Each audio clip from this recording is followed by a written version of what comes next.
Podremos ver el nacimiento de la atracción entre Roberto y Florinda Meza, los problemas que tuvo con Graciela, también una dura etapa de su niñez lejos de su madre y cómo lo que vivió lejos de ella lo inspiró para crear sus icónicos personajes del Chavo del Ocho. El capítulo 4 comienza en la infancia de Roberto en 1936 en la Ciudad de México. Podemos ver a su mamá muy preocupada porque su economía cada vez está peor y no puede hacerse cargo de sus 3 hijos. Así que ella envía a Roberto a vivir con su tía hasta que su situación mejore, hasta que él termine el segundo año de primaria. Pero él va con mucho miedo, pues no sabe si sus tíos lo van a querer a pesar de que su mamá le asegura que sí. Lógicamente el niño no quiere separarse de su madre, pero ella es firme en su decisión. Y además, él tiene que hacer el viaje completamente solo. También vemos que él quiere llevar su gorra en el viaje. Vamos a 1971, donde aparece Rubén Aguirre informándole a Chespirito que debe dejarlo porque la competencia le está ofreciendo un programa para él solo. Además, que el sueldo será mucho mejor. Entonces Roberto no sabe qué hacer porque no tenía muchas opciones, no le podía ofrecer más cosas, así que sin más le desea buena suerte y entiende que la competencia empezará a querer llevarse a sus talentos. Rubén le dice que prefiere ser honesto porque valora mucho su amistad y Chespirito le agradece que haya apoyado su carrera cuando más lo necesitaba. Además, entiende que Rubén quiere hacer su carrera con gente que le convenga y eso es completamente natural. También le deja en claro que puede volver cuando él quiera porque las puertas estarán abiertas. En ese momento llega Peña y le informa que él aceptó la misma propuesta de la competencia, así que ambos se irán porque empiezan el próximo mes. Estando en reunión con Vargas y Treviño, le piden a Chespirito que busque a otro actor que haga el personaje que hacía Rubén, pero él se niega porque ese personaje lo escribió pensando en Rubén y que no podía tener otra cara. Treviño y Vargas, muy molestos, le insisten porque ya no tienen tiempo y deben llenar ese hueco que ha dejado Rubén Aguirre. Así que Chespirito se compromete a escribir algo nuevo, aunque Treviño no confía mucho en él. Regresamos a 1936 en Guadalajara. Roberto es recibido por su tía y ella amablemente lo lleva a dar un tour por la casa, además de enseñarle su cuarto, y le dice que si en algún momento se siente aburrido, puede salir a jugar con los niños que están en la calle. Y cuando salen, ella le pone la gorra y nos damos cuenta de la vestimenta que tiene Roberto en ese momento: los zapatos, el pantalón corto y su gorra, atuendo que sirvió de inspiración para su personaje. Regresando a 1971, Roberto no tiene mucha imaginación, así que decide llevar a sus hijos al parque, pues busca inspiración en ellos,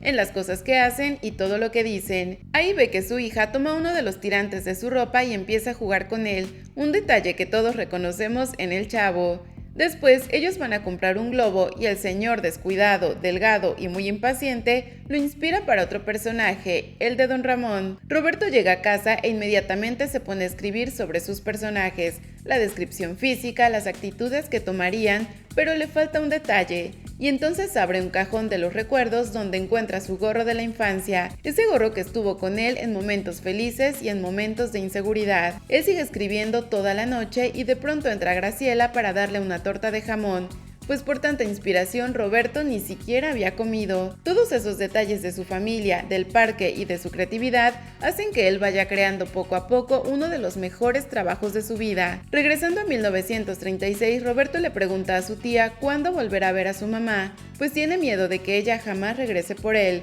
porque a su papá ya no lo volvió a ver. Pero su tía trata de calmarlo diciéndole que eso no va a pasar, que por ahora debe comer para que se recupere y le pregunta qué se le antoja. Entonces Roberto dijo que una torta de jamón. Él trabaja en su guión durante toda la noche. Cuando lo tiene listo, va a preparar la escenografía para grabar su programa piloto. Ahí podemos ver a Ramón Valdés ensayando el personaje del globero, desesperado y malhumorado. Para resolver el problema del niño que será la estrella principal, Roberto dijo que lo interpretaría él mismo, pues trabajar con niños es muy complicado. Además que los niños crecen y ya no pueden desarrollar el mismo personaje. María Antonieta se burla de ellos y Don Ramón le dice que será un niño viejo. La vestimenta de su personaje aún no está definida, aunque tiene los pantalones cortos y los tirantes.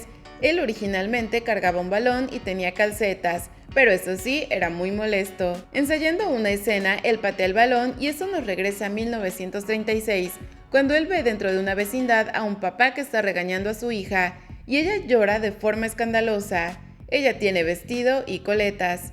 Roberto le preguntó por qué estaba regañada y ella solo dejó de llorar para decirle que había hecho algo malo y de nuevo empieza a llorar muy escandalosa. Obviamente esta fue la inspiración para La Chilindrina. Regresando a 1971, él entra a la oficina de Vargas donde está platicando con Treviño y Roberto les dice que necesita una vecindad para que el personaje esté con una niña y el globero. Les explica que al piloto le fue muy bien, así que necesitan seguir desarrollando la idea. Y a pesar de que Treviño se niega porque no quieren un programa para niños, Roberto explica que no es para niños, sino que tendrá situaciones de la vida real, pero tratadas de forma exagerada y con humor. Don Ramón será el clásico chambitas, flojo que tiene mal carácter, mientras que la niña será muy escandalosa y dramática. Como los ejecutivos le dicen que no tienen presupuesto para conseguirle una vecindad de verdad, Roberto echa a volar su imaginación y dice que ya tiene la solución. Ahora vamos a Acapulco, 1978. En el desayuno todos le piden a Roberto que dé unas palabras. Así que él cuenta que la Segunda Guerra Mundial se acabó el 14 de agosto de 1945 y tan solo 35 días después, sus hermanos y sus amigos se reunieron para decidir que su grupo ya no sería una pandilla, sino un club llamado Los Aracuanes, exaltando que un club une y se vuelve prácticamente una familia. Entonces Carlos Villagrán interrumpe burlándose de que la noche anterior Mariano había intentado renunciar a las grabaciones del Chavo, pero Roberto lo detuvo a tiempo. Además dijo que Mariano y Maggie eran la típica parejita que se peleaba para después disfrutar la reconciliación. Y ante el momento incómodo, Edgar interrumpe pidiéndole al mesero otra concha grande con nata. Entonces Margarita le reprocha diciéndole que ya lleva 4, que deben cuidarse para no afectar las grabaciones, que todos los excesos son malos, y señala a Ramón como un mal ejemplo, así que él prefiere irse de ahí. Después Carlos le dice a Mariano, bueno, yo ya pasé por ahí, refiriéndose a que él también había sido pareja de Maggie. Finalmente Graciela pone en su lugar a Maggie diciéndole que conoce personas que han llegado a los 90 años sin meterse en la vida de los demás, pues se sintió aludida ya que Graciela también fuma mucho. Regresando a 1971 durante la cena, Roberto empieza a diseñar la vecindad junto al encargado de utilería.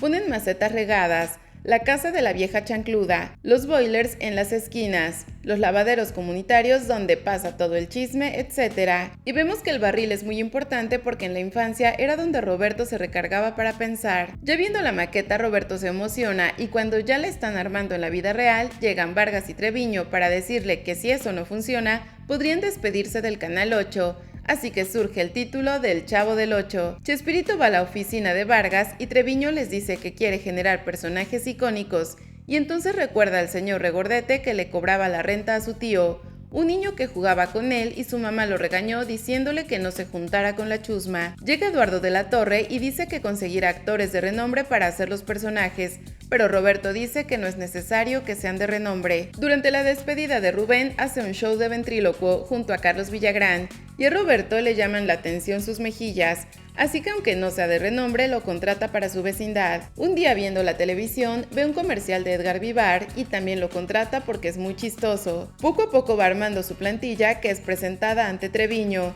pero la rechaza inmediatamente, pues ninguno es conocido y además dice que Edgar Vivar es muy serio para estar en un programa de comedia. Sin hacerle mucho caso, Roberto sigue buscando a más actores hasta que recuerda a una actriz que había visto en otras producciones y que era muy bella.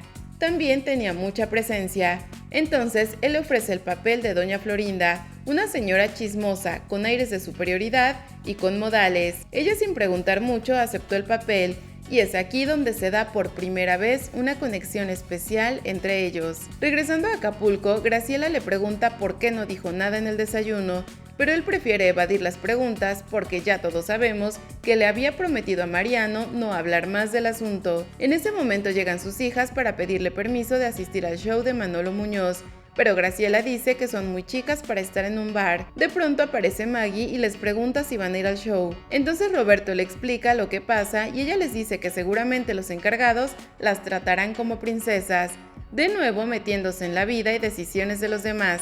Entonces Graciela, muy de malas, les dice que hagan lo que quieran, por lo que las niñas se van muy contentas. En el 71, Roberto le presenta el elenco a Vargas y él no está muy convencido. Además pregunta quién es Carlos Villagrán, pues al parecer no lo quiere en la plantilla, pero Roberto defiende la idea de que él esté dentro de su elenco. Llega el día en el que el elenco se presenta y en ese momento Vargas le pide a Chespirito que incluya a Angelines Fernández, que sí es talentosa, y él por supuesto le da la bienvenida. Entonces le dice que hará el personaje de una vieja que está enamorada de don Ramón, pero de una forma enfermiza, y que eso será la única temática para adultos. Mientras los personajes van llegando, Chespirito expresa que su vecindad tendrá situaciones de la vida común: el señor flojo, la señora chismosa, los niños berrinchudos, etc. Y en un flashback también podemos ver cuando por fin su mamá llega por él a casa de su tía, para llevarlo de regreso con ella. La imagen central será la ternura de un niño huérfano y desprotegido. Finalmente llega el momento de grabar el primer capítulo y todos se ponen en posición para iniciar sus actuaciones y diálogos,